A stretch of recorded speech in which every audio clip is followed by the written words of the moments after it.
அஸ்ஸலாமு அலைக்கும் வரஹ்மத்துல்லாஹி வபரகாத்துஹு. Good evening all. ஓகே, நாங்கள் கிளாஸ் வந்து ஸ்டார்ட் பண்ணி போவோம். நான் ஃபுல்லாக போன வீக்குரிய 2 கிளாஸஸ்லேயும் இந்த முதலாவது செய்யுளை வந்து பார்த்தோம். அதில் உள்ள கேள்விகள் எல்லாம் எப்படி வரும், அதுக்குள்ள நாங்கள் எப்படி ஆன்சர்ஸ் எழுதுற ஃபுல்லாக பார்த்து முடிச்சோம். ஓகே, அடுத்ததா வந்து இன்றைக்கு குறுந்தொகை செய்யுள்ள 2வதா இந்த கன்று தன் பயமுள்ள என்ற பகுதியை பார்ப்போம். இந்த பாடலை வந்து நான் எல்லாருக்கும் எழுதிட்டு வர சொன்னேன். இடமுட்டு ஒவ்வொரு வரி விட்டு எழுதிட்டு வர சொன்னேன். ஓகே, இதுல வந்து கன்று தன் பயமுலை மாந்த இந்த பாடலை வந்து எடுத்தோம்னு சொன்னால் இது வந்து இந்த குறிஞ்சி நிலத்துக்குரிய ஒரு பாடலாக வந்து காணப்படுது. அதே மாதிரி வரைவிடை வைத்து பொருள் வாயிற் பிரியக்கூடிய தலைமகனுக்கு தோழிக்குரியதான். அதாவது பொருள் தேடி செல்லும் தலைவன்கிட்ட வந்து பெரிதுக்கரிய இந்த பெண்மை நலனை வந்து அளித்த தலைவிட்ட வந்து விரைவில் வந்து தனக்குரியவளாக்கி போவல அப்படின்னு சொல்லி கூறக்கூடியதான் இந்த பாடல். அதே மாதிரி இந்த பாடலை வந்து இயற்றினவர் யாரு அப்படின்னு சொன்னால் கபிலர். அதே போல இதுல வந்து பார்த்தோம்னு சொன்னால் இந்த பாடலை வந்து இது வந்து தோழியால தலைவனுக்கு கூறப்பட்ட பாடல் தான் இந்த கன்று தன் பயமுலை மாந்த என்ற பாடல். ஓகே, கன்று தன் பயமுலை மாந்த ஒன்றில் அப்படின்னு சொன்னால் கன்று தன் பயனுள்ள அந்த முளையில் பாலர்ந்து கொடுக்கக்கூடிய அந்த டைம்லயே திணை பிடியுண்ணும் பெருங்கல் நாடா, அதாவது வீட்டின் முற்றத்தில்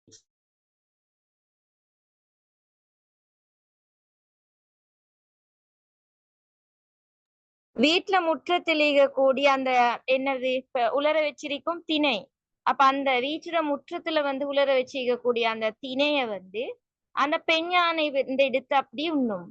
அதே மாதிரி இப்படியாக இந்த திறப்பில உள்ள அந்த பெரிய மலை நாட்டினுடைய அந்த தலைவனே இந்த கேடு ஏற்பட்ட கெட்டிடத்து உவந்த உதவிக்கட்டில் வீறு பெற்று மறந்த மன்னன் போல அப்படின்னு சொன்னால் அந்த கேடு ஏற்பட்ட அந்த காலத்துல வந்து பெற்றுக்கொண்ட அந்த உதவி எல்லாத்தையும், அந்த மகிழ்ந்த உதவி எல்லாத்தையும் வந்து அரச பீடத்துல வந்து அவன் வந்து அமர்ந்ததுக்கு பிறகு அதெல்லாத்தையும் அந்த செஞ்ச உதவி எல்லாத்தையும் மறந்த அந்த அரசனை போல நன்றி மறந்தமையாயின், அதாவது நாம் செய்த நன்றியை மறந்து பொருள் தேடச் சென்ற இடத்திலே தங்க மாட்டாயாயின் விரைவில் வந்து திரும்பி வருவாயாயின் இந்த மென்சீர் களிமயிர் கலாவத்தன்னை இவள் அப்படின்னு சொன்னால் மென்மையான அழகிய அகவும் மயில்ட தோகை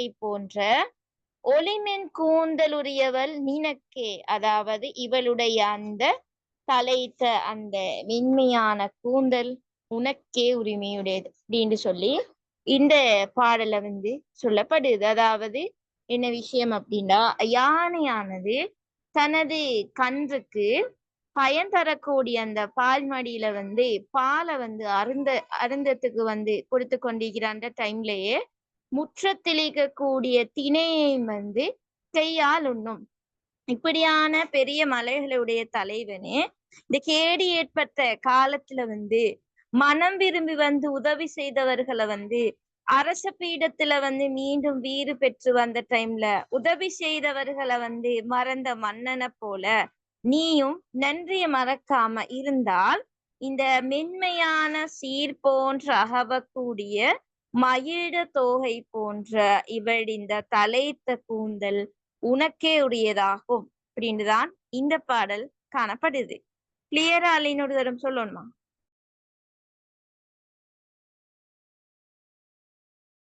பஸ்மினா ஓகேவா? சிந்தக மீசா டீச்சர் சொல்லுங்க சொல்லுங்க டீச்சர். ஓகே, இன்னொரு தரம் சொல்றேனா, அதாவது என்ன விஷயம் அப்படின்னால் யானை வந்து என்ன செய்யுது, அந்த கன்றுக்கு பால் கொடுக்குது. அதே டைம்ல அந்த முத்தத்தில் இருக்கக்கூடிய திணையே அது கையால் உண்ணுது. சோ இத வந்து ஒரு என்ன விஷயம் அப்படின்னா இதன் மூலம் எங்களுக்கு வெளிப்படக்கூடிய விஷயம் ஒன்று இருக்குது. என்னென்றால் யானை வந்து 2 வேலை செய்த ஒரு டைம்ல திணையம் ஒண்ணுது, கண்ணுக்கு பாலும் கொடுக்குது. அப்ப அத மாதிரி நீயும் வந்து தலை நலத்திலே வந்து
ஓகே. சாரி கொஞ்சம் லேட் ஆயிட்டுண்டே. கொஞ்சம் ரிலேஷன்ஸ் வந்து வீட்ல இருக்கிற கொஞ்சம் சவுண்ட் ஆயிக்குது. இப்ப ஓகே தானே? சரி, இப்ப நான் ஸ்டார்ட் பண்ணி போவோம். அதாவது இதுல என்ன விஷயம்னு சொன்னால், அந்த யானை வந்து அதனுடைய அந்த கன்றுக்கு வந்து பால் குடுக்குற அதே டைம்ல என்ன செய்யுது? முற்றத்தில் இருக்கக்கூடிய அந்த திணைய எடுத்து கையால உண்ணுது. இப்ப அத மாரி என்ன செய்யோணும்? தலைவன்ட்ட சொல்றான். அப்ப யானையே இந்த 2 வேலையும் இப்படி செய்யுது. அதே மாரி நீ வந்து என்ன செய்யணும்? பொருள் தேடுறதோட தலைவிட நலத்திலேயும் கவனம் செலுத்தணும். பொருள் மட்டும் தான் தேவை அப்படின்னு இருக்காம, அந்த பொருள தேடுறதோட தலைவிட நலன் கவனம் செலுத்தணும் அப்படின்னு சொல்றாள். தோழி வந்து தலைவன்ட்ட சொல்றாள். சோ அந்த விஷயம் தான் ஆணூடாக வெளிப்படுது. இப்ப இந்த பாடலோட பொருள் பார்த்தோம்னு சொன்னால், யானை வந்து தனது கன்றுக்கு என்ன பயன் தரக்கூடிய பால்மடியில பால் அருந்து கொண்டிருக்கிற டைம்ல, முற்றத்தில் இருக்கக்கூடிய அந்த திணைய என்ன செய்யுது? கையால உண்ணுது. இப்படிப்பட்ட இந்த பெரிய மலைகளுடைய தலைவனே, கேடு ஏற்பட்ட அந்த காலத்துல வந்து மனம் விரும்பி வந்து உதவி செஞ்சவங்கள் எல்லாத்தையும் அரசன் என்ன செய்தான்? அந்த அரசன் வந்து அரச பீடத்துல வந்து இருந்ததுக்கு பிறகு, அந்த உதவி செஞ்சவங்கள வந்து மறந்த மன்னன போல, நீயும் வந்து அப்படியே மன்னன மாரி நன்றிய வந்து மறக்காம இருந்தேன்று சொன்னால், இப்படியான அந்த சீர்மையான அந்த மென்மையான சீர் போன்ற அகவக்கூடிய மயிட தோகை போன்ற இவழிந்த தலைத்த கூந்தல் உனக்குத்தான் உரியது. அதாவது தலைவி உனக்குத்தான் உரியவள் அப்படின்னு சொல்றான்.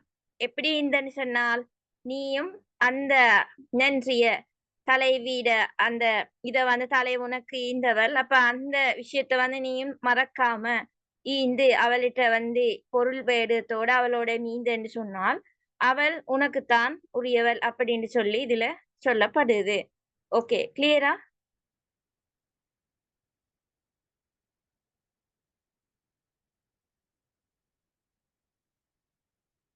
தஸ்மீனா ஓமி எழுதலாம். ஓகே. மீஜா ஓகே. சிந்தகா எழுதலாமா?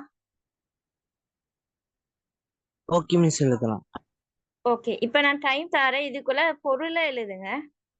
ஃபர்ஸ்ட் அப்ப இதுட கீழால இப்பாடலின் பொருளை உமது மொழிநடையில் எழுதுக என்று போடும். இப்பாடலின் பொருளை உமது மொழிநடையில் எழுதுக. இப்பாடலின் பொருளை உமது மொழிநடையில் எழுதுக என்று போட்டுட்டு எழுதுங்க.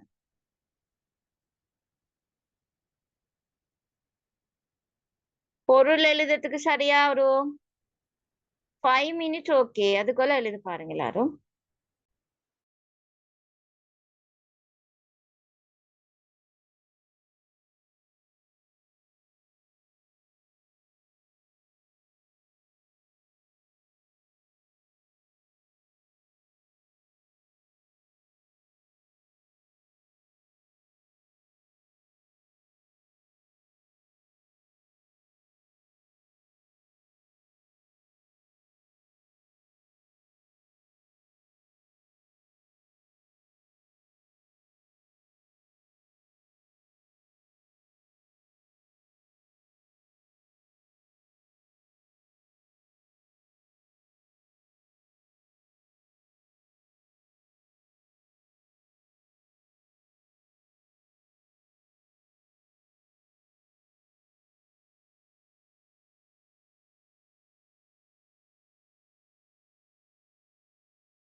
ஓகே, ஃபர்ஸ்ட் மீனா ரீட் பண்ணுவோம்.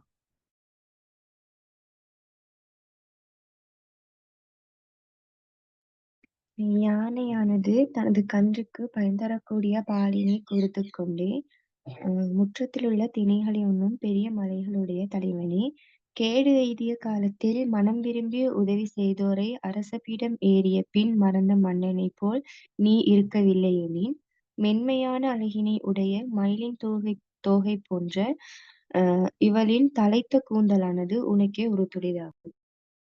S, okay, very good. மத்தது சிண்டக்க ரீட் பண்ணுவோம். யானை கன்று தாயின் முலையில் பாலருந்த விட்டுவிட்டு முற்றத்தில் உலர்த்துவதற்காக வைக்கப்பட்ட திணை கொத்தினை அப்பெண் யானை உண்ணும் பெரிய மலைகளுடைய நாட்டின் தலைவன் வறுமையுற்ற காலத்தில் நாம் பெற்று மகிழ்ந்த உதவியை மறந்துவிட்டு அரச சிம்மாசனத்தில் அமரும் சிறப்பினை பெற்ற பின்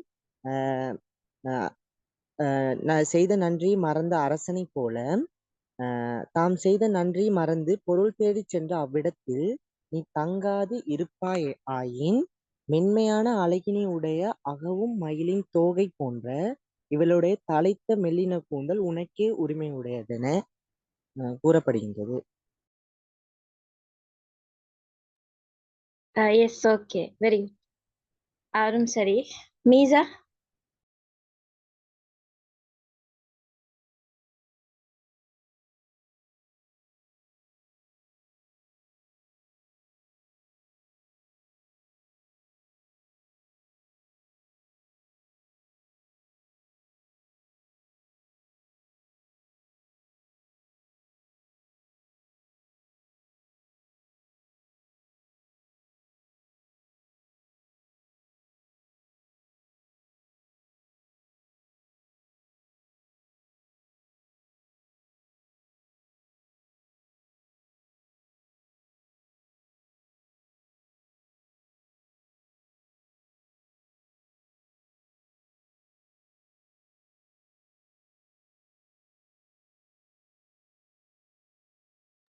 ஓகே, நாங்க அடுத்த கேள்வி போவோம். கிளியர் தானே எல்லாருக்கும்?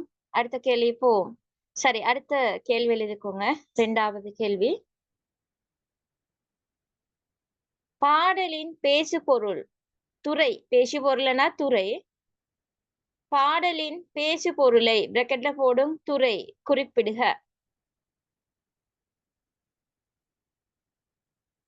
பாடலின் பேசு பொருளை பிராக்கெட்ல துறை குறிப்பிடுக.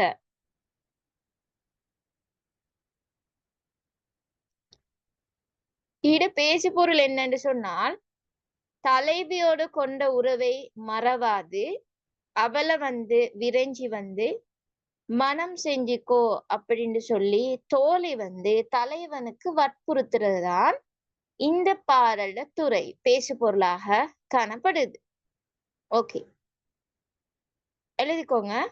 பாடலின் பேசு பொருள் பிராக்கெட்ல துறை குறிப்பிடுகன்னு போட்டு, தலைவியோடு கொண்ட உறவை மறவாது, தலைவியோடு கொண்ட உறவை மறவாது அவளை விரைந்து மனம் செய்து கொள்ளுமாறு, தலைவியோடு கொண்ட உறவை மறவாது, தலைவியோடு கொண்ட உறவை மறவாது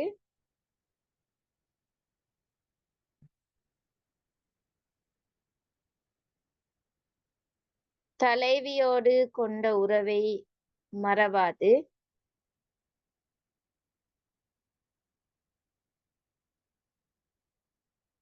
அவளை விரைந்து மனம் செய்து கொள்ளுமாறு, அவளை விரைந்து மனம் செய்து கொள்ளுமாறு, அவளை விரைந்து மனம் செய்து கொள்ளுமாறு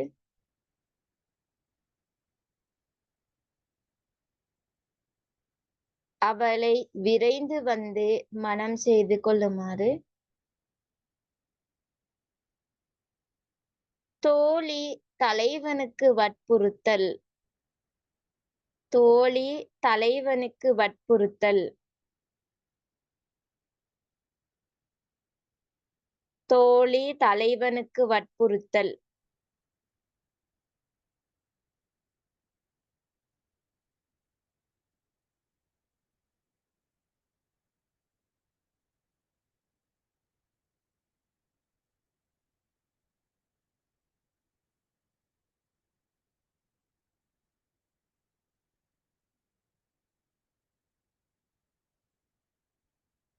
ஓகே, அடுத்த கேள்வி எழுதுங்க.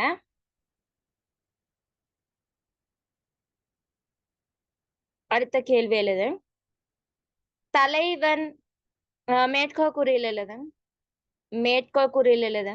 தலைவன் தலைவியை விட்டு பிரிதல் அறமன்று.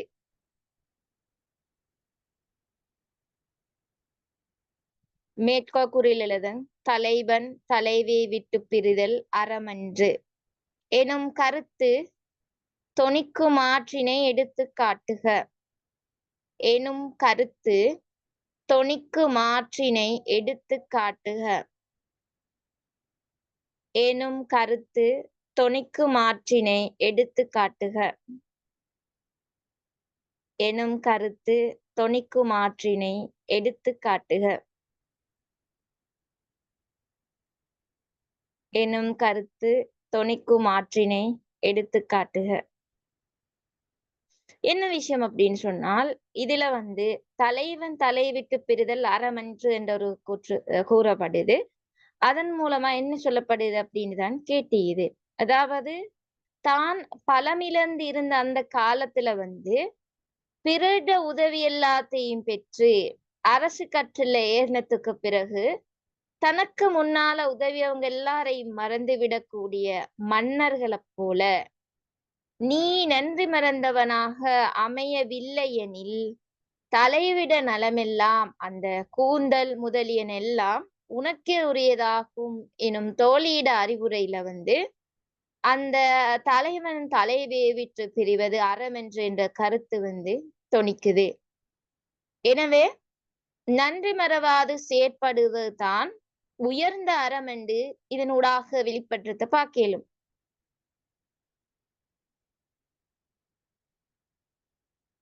கேள்வி: தலைவன் தலையை விட்டு பிரிதல் அறமன்று எனும் கருத்து தொனிக்கு மாற்றினை எடுத்து காட்டுக. எனும் கருத்து தொனிக்கு மாற்றினை எடுத்து காட்டுக.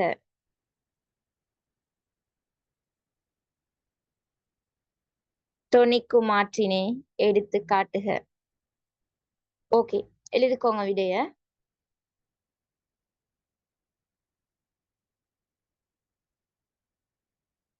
தான் பலமிழந்து இருந்த காலத்தில் தான் பலமிழந்து இருந்த காலத்தில் தான் பலமிழந்து இருந்த காலத்தில்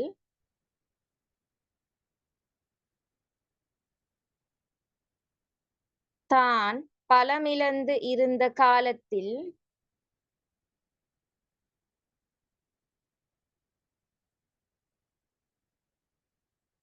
தான் பலமிழந்து இருந்த காலத்தில்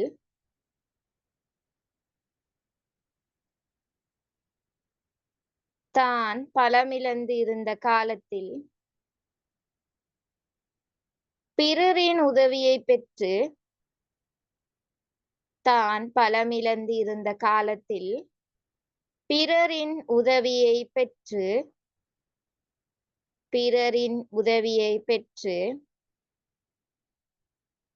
பிறரின் உதவியை பெற்று அரசு கட்டில் ஏறிய பின் அரசு கட்டில் ஏறிய பின்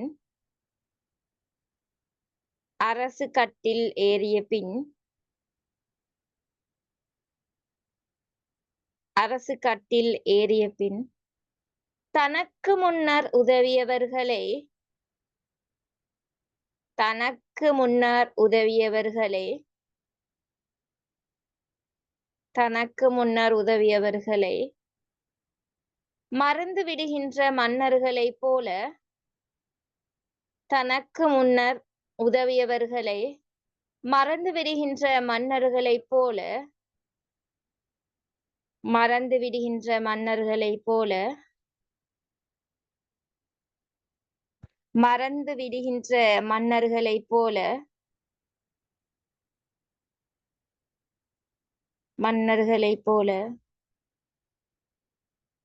நீ நன்றி மறந்தவனாக அமையவில்லையெனில் நீ நன்றி மறந்தவனாக அமையவில்லையெனில் நீ நன்றி மறந்தவனாக அமையவில்லையெனில் நீ நன்றி மறந்தவனாக அமையவில்லையெனில் நீ நன்றி மறந்தவனாக அமையவில்லையெனில் நீ நன்றி மறந்தவனாக அமையவில்லையெனில்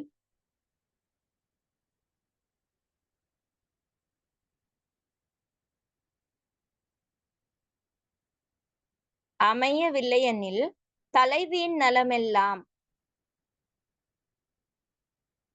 தலைவியின் நலமெல்லாம் உனக்கே உரியதாகும் தலைவியின் நலமெல்லாம் உனக்கே உரியதாகும் எனும் தோழியின் அறிவுரையில் உனக்கே உரியதாகும் எனும் தோழியின் அறிவுரையில் எனும் தோழியின் அறிவுரையில்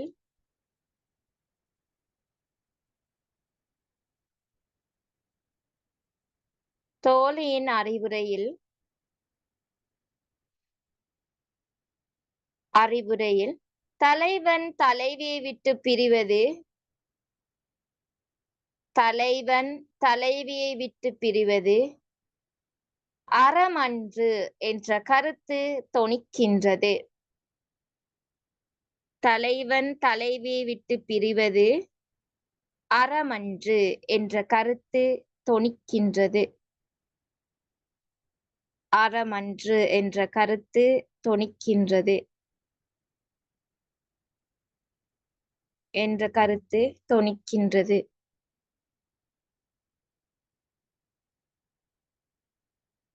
எனவே நன்றி மறவாது செயற்படுவதே எனவே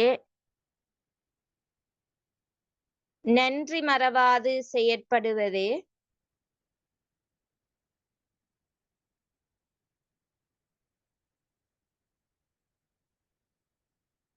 நன்றி மறவாது செயற்படுவதே உயர்ந்த அறமாகும் நன்றி மறவாது செயற்படுவதே உயர்ந்த அறமாகும் நன்றி மறவாது செயற்படுவதே உயர்ந்த அறமாகும்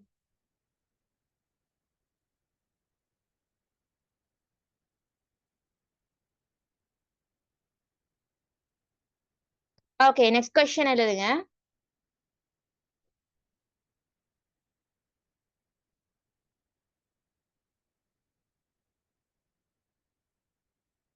அரும்பத விளக்கம் தருக அரும்பத விளக்கம் தருக அரும்பத விளக்கம் தருக அதுல எழுதுங்க அரும்பத விளக்கத்துல உண்டு பயம் பயம் பயம்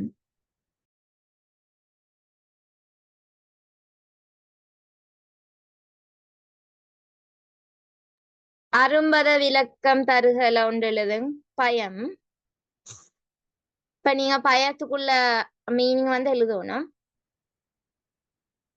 அடுத்தது ஷீர் ஷீர் ஷீர் ஃபர்ஸ்டுக்கு பயம் அடுத்தது சீர் அடுத்த மூணாவது எழுது முன்றில் முன்றில் முன்றில்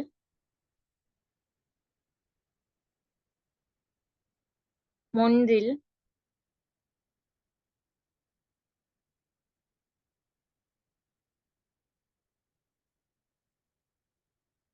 முன்றில் அடுத்தது கெட்டிடத்து முன்றிலுக்கு அடுத்தது அல்லது கெட்டிடத்து கெட்டிடத்து ஒன்றுக்கு கீழே ஒன்று எழுதிட்டு போங்க. கெட்டிடத்து கெட்டிடத்து. அடுத்தது கட்டில் கட்டில் கட்டில்.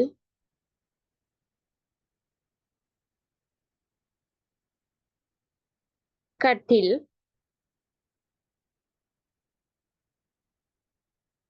கெட்டிடத்து பிறகு கட்டில். அடுத்தது களி களி.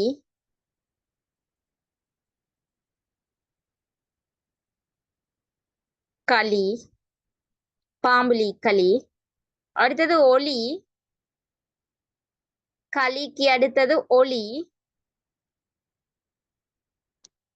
ஒளி.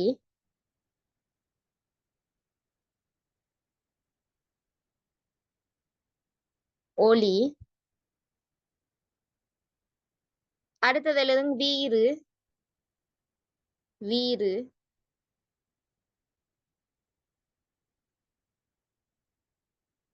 வீறு.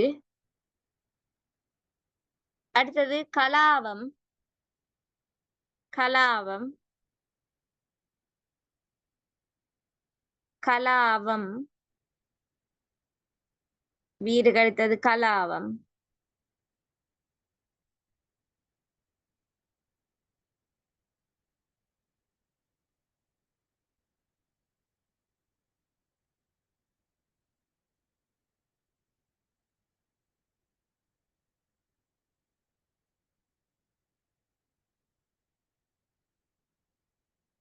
கலாவம். ஓகே. இதுகளுக்கெல்லாம் மீனிங் எழுதுங்க பார்க்கும். ஃபர்ஸ்ட் எழுதிட்டு ஒவ்வொருத்தரா ரீட் பண்ணுங்க.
ஓகே, ரீட் பண்ணுங்க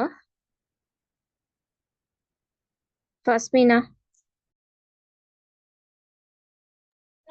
பயம் பால் சீர் அழகு முன்றில் முற்றம் கெட்டிடத்து வறுமையுற்றிருந்த காலம் கட்டில் அரசபீடம் அல்லது சிம்மாசனம் களி அகவுதல் ஒளி தலைத்த வீறு சிறப்பு கலாபம் மைத்தொகை.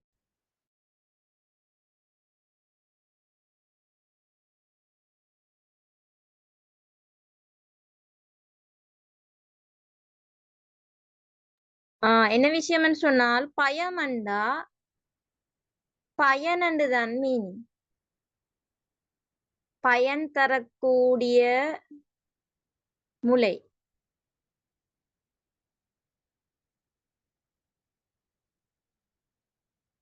பயன் தரக்கூடிய பால்மடி அப்படின்னு தான் இவத்துல சொல்லப்படுது.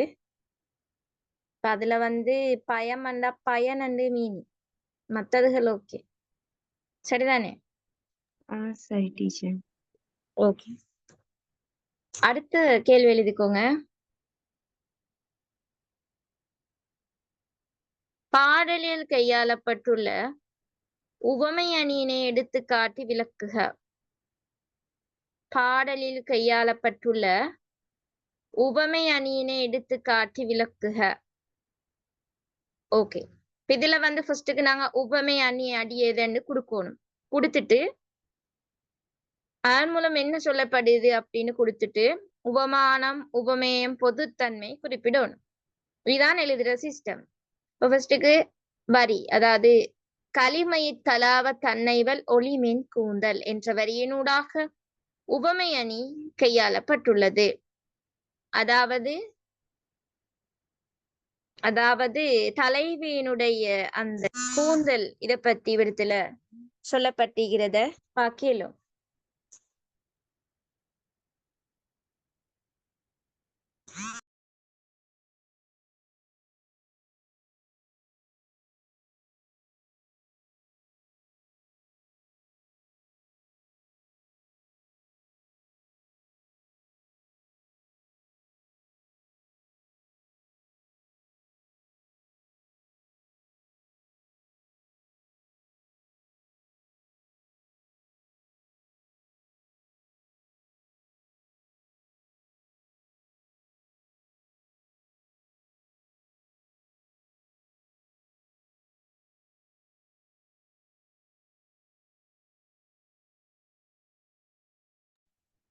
ஓகே,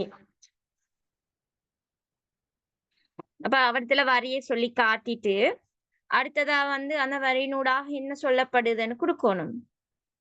அப்ப இதுல வந்து பார்த்தோம்னு சொன்னால் அந்த மென்மையானதும் ஆரவரிக்கக்கூடிய தன்மையுடமான இந்த மயிட பீலிய போலயாம் தலைவனுடைய கூந்தல் என்று சொல்லி சொல்லப்படுது. அப்படி அந்த வரி எடுத்து காட்டிட்டு உபமானம் என்ன, மென்மையானதும் ஆரவாரிக்கும் தன்மையானதுமான மயிட பீலி, மயிட அந்த இறகுதான் உபமானம். உபமேயம் வந்து தலைவிட தலையிட்டு செழித்த நீண்ட கூந்தல்.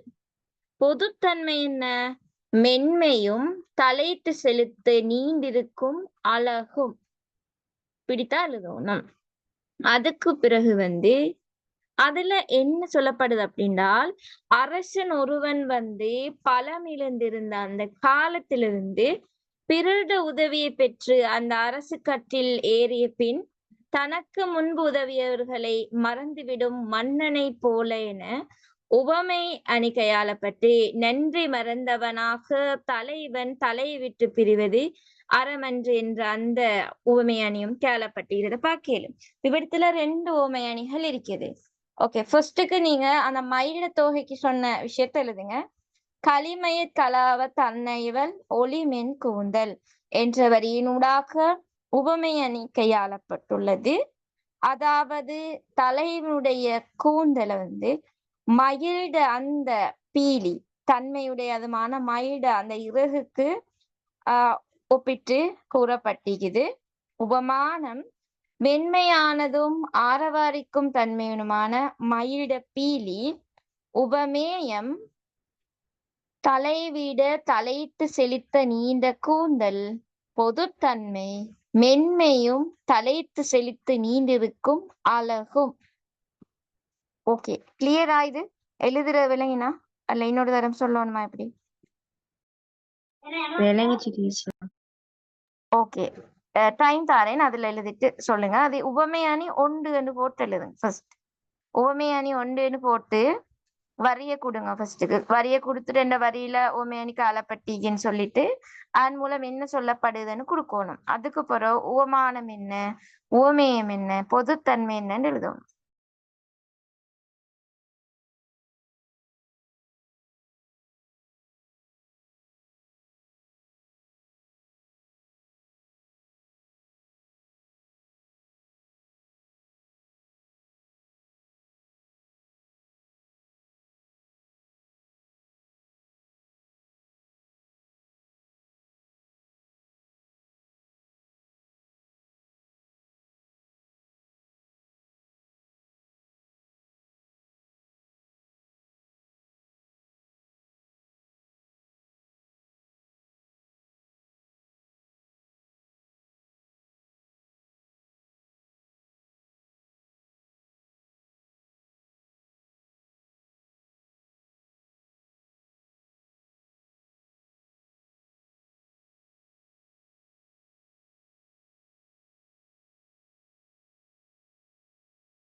ஓகே, எழுதினவங்க ரீட் பண்ணுவோம்.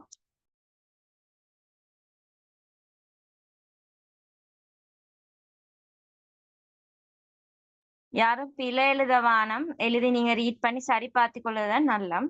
அதே மாதிரி நான் சொல்ற விஷயங்கள் அப்படி எழுதிட்டு போற டைம் மனசுல பதியறது வந்து குறைவு. இப்ப நான் ஃபுல் விட தாரது, ஆனா நீங்களா நான் சொன்னதை விலங்கு எடுத்துட்டு நீங்க எழுதிட்டு போனா அது அதே டைம்ல மனசுல பதுங்கிடும். அதே மாதிரி நீங்க அதோ ஒரு தரம் மார்னிங்கோட அடுத்த மார்னிங்கோட நீங்க பாத்தீங்கன்னு சொன்னா ஒரு கிளியர் ஒன்று வந்துடும்.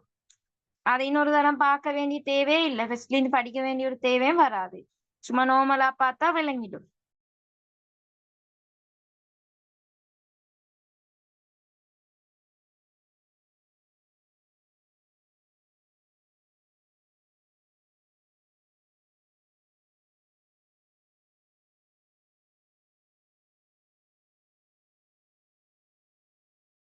மீசா எழுதிட்டீங்களா ஃபஸ்மினா? ஓ டீச்சர். எஸ், ஓகே, ரீட் பண்ணுங்க. ஊமை அணி ஒன்று. களிமயற் கலாவத்து அன்னை இவள் ஒளிமென் கூந்தல் உரியவாள் நினைக்கே என்ற வரியினூடாக உவமையணி கையாளப்பட்டுள்ளது. பொருள்: மென்மையானதும் ஆரவரிக்கும் மயிற்பீலி போன்ற தலைவியின் கூந்தல். உவமானம்: மென்மையானதும் ஆரவரிக்கும் மயிற்பீலி. உவமேயம்: தலைவியின் தலைத்த கூந்தல். பொதுத்தன்மை: மென்மை அல்லது அழகு, உருபு போன்ற.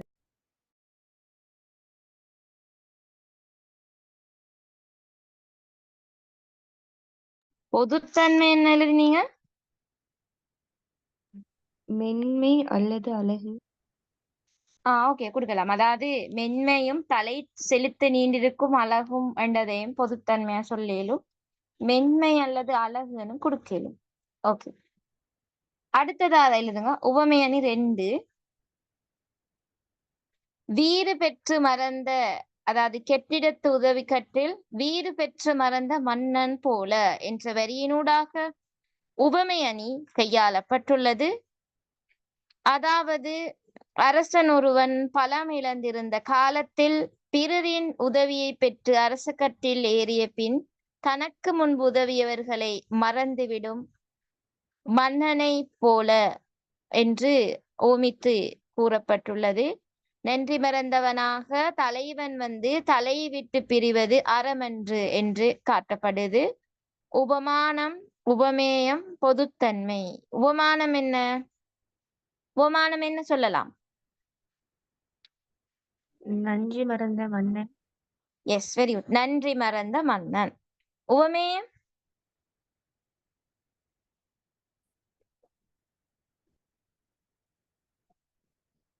தலைவி விட்டு பிரிந்த தலைவன். தலைவன். ஓகே. பொதுத்தன்மை? நன்றி மறத்தல். நன்றி மறத்தல். Okay, very good. எழுதுங்க பார்க்கும் இது ஃபர்ஸ்ட். ஃபர்ஸ்ட்டுக்கு வரி குறிப்பிடும் எந்த இதுல மூவியணி வந்தா இந்த சிஸ்டத்துக்கு எழுதுங்க, உங்களுக்கு ஃபுல் மார்க்ஸ் எடுக்கலும். கம்பராமாயண செஷன்லயும் தான்.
ஓகே, ரீட் பண்ணிலும். ஃபஸ்மினா ரீட் பண்ணுங்க. உவமையணி 2. கெட்டெழுத்து உவந்த கட்டில் வேறு பெற்று மறந்த மன்னனைப் போல என்ற வரியில் உவமையணி கையாளப்பட்டுள்ளது. பொருள்: ஒருவர் வறுமையுற்ற காலத்தில் விரும்பி உதவி செய்தோரை சிம்மாசனம் ஏறிய பின் மறந்த மன்னனைப் போல என்று உவமிப்பதோடு நன்றி மறவாது செயற்படுவதே உயர்ந்த அறமாகும். உவமானம்: நன்றி மறந்த மன்னன். உவமேயம்: தலைவியை விட்டு பிரிந்த தலைவன். பொதுத்தன்மை: நன்றி மறத்தல். உருபு: போல. Yes, okay, very good. அடுத்ததா வந்து என்ன விஷயம் என்றால் இந்த பாடல வந்து வெளிப்படக்கூடிய அகத்திணை மரபுன்னதான் கேள்வி. அப்ப நான் உங்களுக்கு போன கிளாஸ்ல அகத்திணை மரபுல என்னென்ன விஷயங்கள் வருது சொல்லி தந்தேன். அப்ப அத மாறி அந்த விடயங்களை இந்த பாடல் என்னென்ன நிக்குதோ அதை பார்த்து எழுதணும். இது வந்து உங்களுக்கு ஹோம்ஒர்க்கா தருவேன். இத அழகா சரியான முறையில் எழுதிட்டு வரணும். அது கிளியர் தானே? ஃபஸ்மினா உங்களுக்கு விளங்கினா போன கிளாஸ்ல சொல்லித்தானே இந்த அகத்திணை மரபு வந்து வந்தா எப்படி எழுதுறேன்ட்டு. டீச்சர் அந்த கிளாஸ்க்கு வரல. இடையில தான் வந்தேன். விலங்கல்ல ஃபுல்லா ரெக்கார்டிங் கேட்கணும் டீச்சர். ஓகே, ரெக்கார்ட வந்து கட்டாயம் கேளுங்க. மீசாவும் ரெக்கார்ட வந்து கேளுங்க. 2 கிளாஸ் டைம் ரெக்கார்ட் போன கிளாஸ் 2 கிளாஸ் டைம் ரெக்கார்ட வந்து நீங்க சரியா கேட்டீங்கன்னால் எழுதலும்.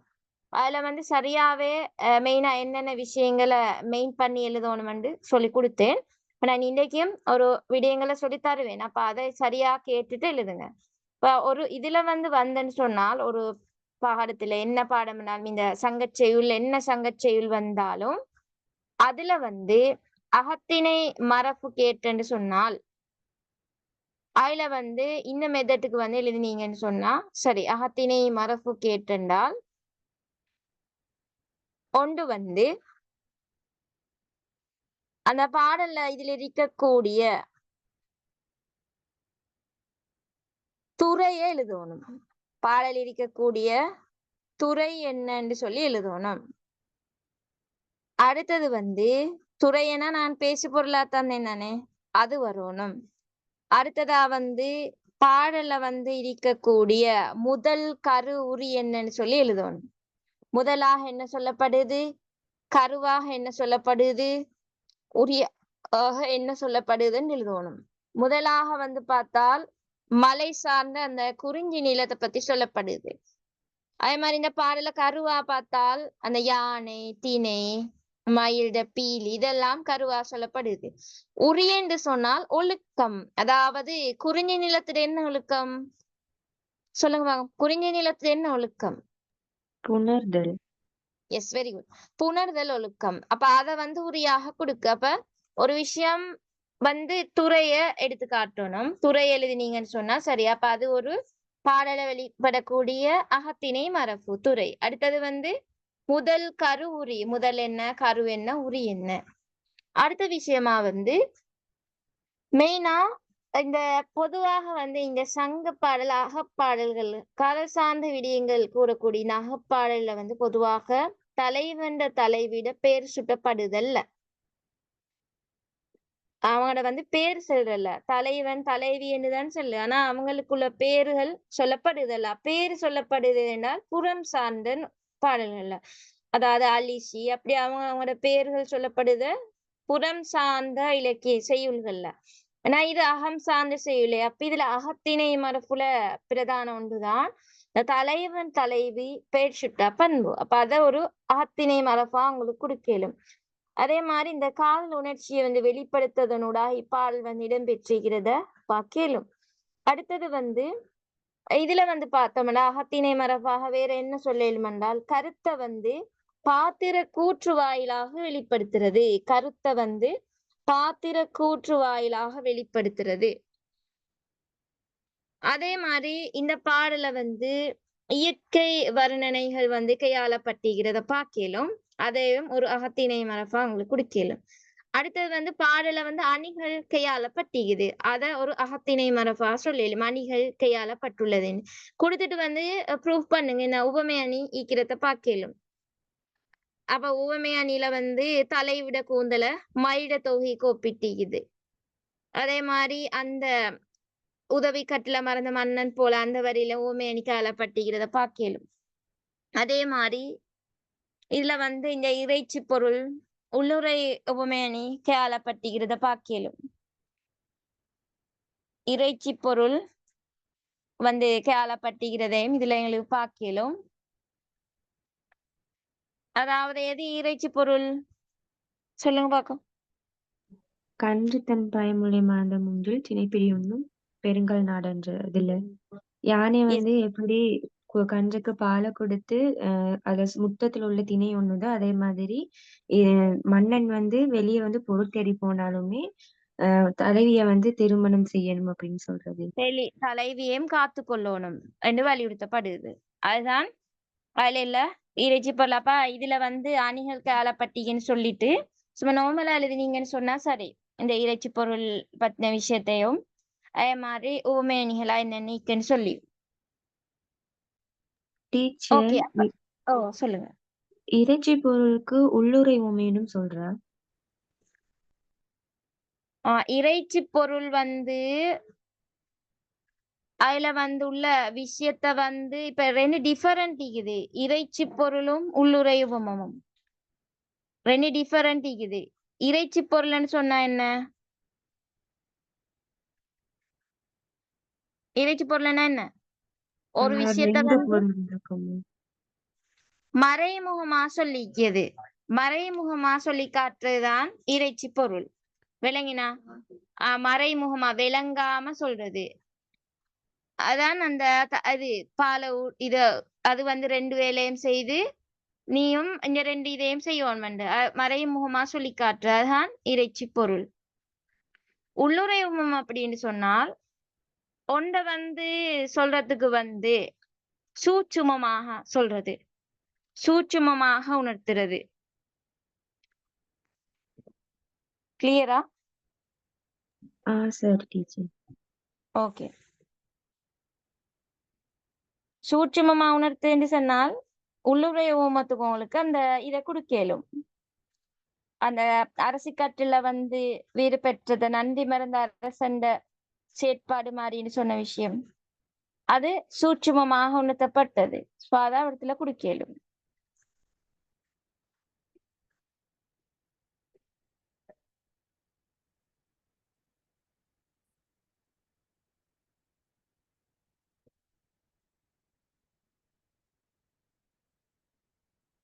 அது குறிப்பு பொருளா சொல்றதுதான் இறைச்சி பொருள். டிஃபரெண்ட் விளங்கினதானே? ஓகே சரி. அப்ப இந்த விஷயங்கள் எல்லாத்தையும் சொல்லித்தான் ஒரு அகத்திணை மரபு கேட்டா விட எழுதுறா. இயற்கை வர்ணனைக்கிறது என்ன, இயற்கையோட ஒட்டி வர்ணனை கையாளப்பட்டிருக்குது. அதே மாதிரி பேச்சோசை தழிவேதாக காட்டப்படுது. தலைவன் வந்து பேர் சுட்டா பண்பிக்கிறது. துறையாக என்ன சொல்லப்படுது, முதல் கருவுரியாக என்னென்ன காட்டப்படுது, இதுல வந்து கையாளப்பட்ட அணிகள் என்ன. சோ இந்த விஷயங்கள் எழுதுதான் அகத்திணை மரபு கேட்டா. அப்ப எந்த பாடல்லையும் அகத்திணை மரபு கேட்டால் இந்த விஷயங்களை தான் நீங்க எழுதணும். ஓகே, இதை எழுதிட்டு வாங்க எல்லாரும். நெக்ஸ்ட் கிளாஸ்ல அடுத்ததா பார்ப்போம். ஓகே, அஸ்ஸலாமு அலைக்கும் வரஹ்மத்துல்லாஹி வபரகாத்துஹு. ஜஸாக்கல்லாஹ் டீச்சர்.